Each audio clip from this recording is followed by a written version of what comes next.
किसी भी बात का अभिमान करोगे उसी में तुम नीचे गिर जाओगे। अगर किसी बात का एक गर्व रहा मैं तो सच्चिदानंद रस में डूबने को नहीं मिलेगा।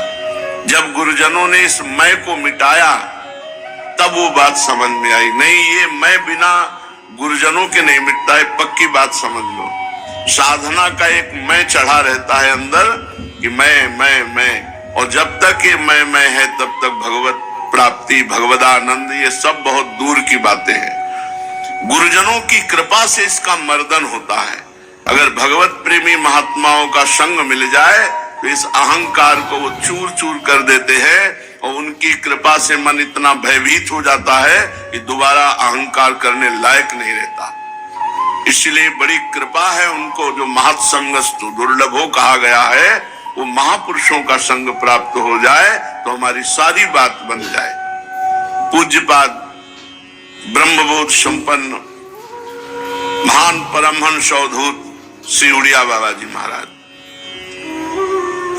प्रश्न: बाबा, बहुत दुखी हूं, बहुत परेशान रहता हूं, हर उपाय कर लिया लेकिन वही दुख, वही चिंता, वही विपत्ति, क्या करूं? भैया, भगवान पर विश्वास करके भजन करो। एक एक शब्द महापुरुषों के अगर जीवन में उतार लोगे तो कभी दुखी नहीं होगे। भैया, भगवान पर विश्वास करो और खूब मंगलमय श्री हरि का नाम जप करो। हरि तुम्हारे साथ है, तुम्हें कोई विपत्ति परास्त नहीं कर पाएगी। हरि स्मृति सर्व विपद विमोक्षणम। भगवान का स्मरण जो कर रहा है वो सब विपत्तियों से पार हो जाता है, यहां तक कि जन्म मरण से, स्मरण मात्र से। यस्य स्मरण मात्रेण जन्म संसार बंधनात् विमुच्यते नमस्तस्मै विष्णुवे प्रभु विष्णुवे।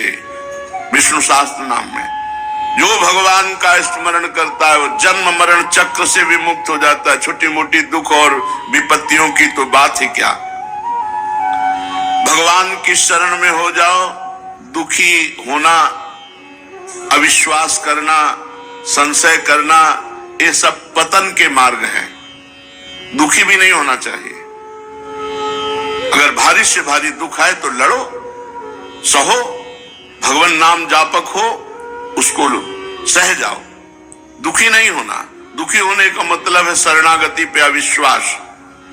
सारी परिस्थितियों के रचयिता ईश्वर हैं। ईश्वर ने तुम्हें पैदा किया है।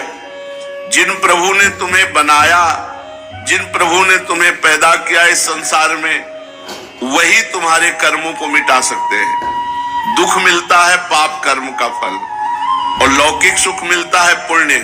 प्रायः पुण्य लोग करते नहीं, पाप कर्म अधिक, इसीलिए बिना चाहे दुख सबको भोगना पड़ता है। जिन प्रभु ने सूर्य की रचना की, चंद्रमा की रचना की और तुम्हारे शरीर की रचना की, यदि तुम उन्हीं प्रभु का भजन करोगे तो तुम्हें प्रभु बुद्धि योग प्रदान कर देंगे। और जिसको बुद्धि योग प्राप्त हो जाता है वो कभी दुखी नहीं होता। भारी से भारी विपत्ति में भी वो आनंदित रहता है।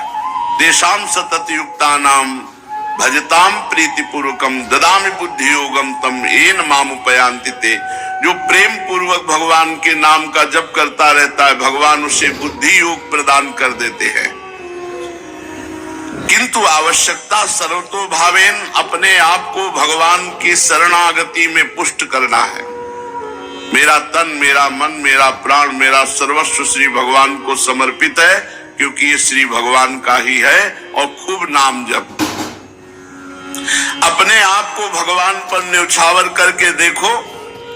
अपनी सारी अहमता ममता को भगवान के चरणों में रख के देखो। तुम सदैव प्रसन्न रहोगे, सुखी रहोगे। बाबा, भजन नहीं होता। बाबा ने बताया भजन ही सब दुखों का नाशक है। तो बाबा, भजन नहीं होता। अरे भजन होता है, सिद्धों का भजन करना पड़ता है। भगवत चिंतन का अभ्यास डालो। देखो, एक समय भोजन पाओ और खूब डट के भजन करो। ये आते हैं, जैसा अभ्यास कर लो वैसा हो जाता है। मन बहुत बदमाश है। ये कहता है बर्बाद ना हो जाए, मतलब थैला भरते चले जाओ, बर्बाद ना। जीवन बर्बाद हो रहा है इसकी चिंता नहीं, समय बर्बाद हो रहा है इसकी चिंता नहीं, वहां पदार्थ बर्बाद नहीं होने चाहिए। अरे भाई तो बर्बाद काहे को करो, पहले से एक रखवा ले, 2 रोटी, 1 गुलाब जामुन, थोड़ी सब्जी, बस हो गया। 24 घंटे में 400 ग्राम अन्न पाने से बहुत बढ़िया दिनचर्या चल जाएगी। गृहस्थ है तो थोड़ा 800 ग्राम कर ले। इसलिए बाबा से कहा भजन नहीं होता, तो बोले भजन होता तो सिद्धों का है, साधक को तो भजन करना पड़ता है, और भजन करने के लिए एक समय भोजन पाओ, पर एक समय ऐसा नहीं कि दबा दबा के एक समय तुम पालो, नहीं। अगर ऐसा स्वभाव है तो 2 समय पालो, थोड़ा थोड़ा पाओ। भोजन जहर भी है और अमृत भी है, थोड़ा पाओगे अमृत है, ज्यादा पाओगे भजन के लिए जहर है, नहीं भजन में मन लगेगा, आप देख लेना। और अपनी सेवा किसी से करवाओ मत। भजन पूरा होने के लिए नियम बता रहे हैं, भजन का अभ्यास करो, भोजन 1 समय या 2 समय थोड़ा पाओ। भगवत मार्ग में चलने वाले को उचित आहार से नहीं जीवन चलता, भजन से जीवन चलता। भगवत मार्ग का आहार भजन है, रात दिन भजन। और दूसरी बात, अपनी सेवा जब तक शरीर स्वस्थ हो बिल्कुल मत कराओ किसी से। जैसे रसोई में भोजन बनाते हैं साधक, और आप बैठ के भोजन पा लेते हैं, अब आपको ऐसी सेवा करनी चाहिए जिससे रसोई में भोजन बनाने वालों की सेवा बन जाए। आप शौचालय साफ कर दीजिए, आप उनके सामने फ्लोर साफ कर दीजिए, अपनी सेवा में। बहुत सावधानी का ये मार्ग है, किसी का कुछ भी प्रतिग्रह ना लो। आपका तो कोई जिम्मेवारी नहीं, अब इस समय तो श्री जी सब आपका कर रहे हैं, आप किसी की सेवा स्वीकार न करें, वैसे भी किसी से सेवा स्वीकार न करें, अपने शरीर की स्वयं सेवा करें। विरक्त को केवल मांगने का अधिकार रोटी है बस। ये जो रुपया मांगते हैं विरक्त नहीं, पाखंड है, मांगना नहीं है। महलों में रखो चाहे झोपड़ी में बांस दो, हरि के ऊपर की बात है। कभी घी घना, कभी मुट्ठी भर चना, कभी वो भी ना बना, कभी दिगंबर, कभी बागंबर, कभी दुशाला ओढ़े, कभी राख में, कभी फुटपाथ में, कभी महलों में। यह साधु का जीवन रहा है। भगवान दत्तात्रेय जी से पूछा कि आप कर्म तो करते नहीं हैं और भोग के बिना शरीर पुष्ट नहीं, आपका बहुत बलवान शरीर दिखाई दे रहा है, इसका मतलब आप विषय सेवन करते हैं, अच्छे अच्छे पदार्थ पाते होंगे। पूछा तो उन्होंने कहा कि ये जो शरीर पुष्ट है ये प्रसन्नता से पुष्ट है, भगवत प्रसन्नता से। हर समय प्रसन्न रहना।